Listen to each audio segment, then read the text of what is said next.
वेद बातमीचा, लढा सत्याचा, निर्भीड पत्रकारितेचा, राजकारणातील महत्त्वाच्या बातम्यांच्या अपडेटसाठी आजच आपल्या यूट्यूब चॅनेलला क्लिक करा आणि रोज अपडेट मिळवण्यासाठी चॅनेल सबस्क्राईब करा.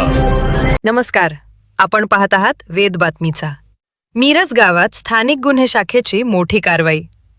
अहिल्यानगर जिल्ह्यातील मिरज गाव येथे जिल्हा स्थानिक गुन्हे शाखेने मोठी कारवाई करत 2 आरोपींना गांजासह जेरबंद केले आहे. पोलीस अधीक्षक सोमनाथ घारगे यांच्या मार्गदर्शनाखाली अंमली पदार्थ विरोधी टास्क फोर्सने मिरजगाव कर्जत रोडवरील महात्मा फुले चौक येथे सापळा रचून स्कॉर्पिओ MH14 GH 2330 अडवली.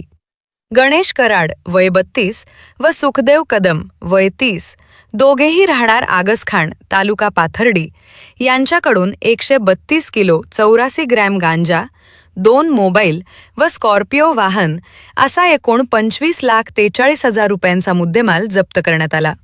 पोलीस उपनिरीक्षक समीर अभंग, पोलीस अंमलदार हृदय घोडके, संतोष खैरे, दीपक घाटकर, लक्ष्मण खोकले, बिरप्पा करमल, श्यामसुंदर जाधव, भीमराज खरसे, राहुल डोके, भाऊसाहेब काळे, अमोल कोतकर, प्रशांत राठोड, मनोज साखरे, चालक अरुण मोरे, उमाकांत गावडे आदींनी कारवाई केली.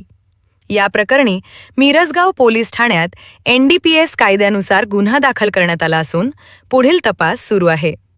वेद बातमीचासाठी राजेंद्र उंडे, अहिल्यानगर.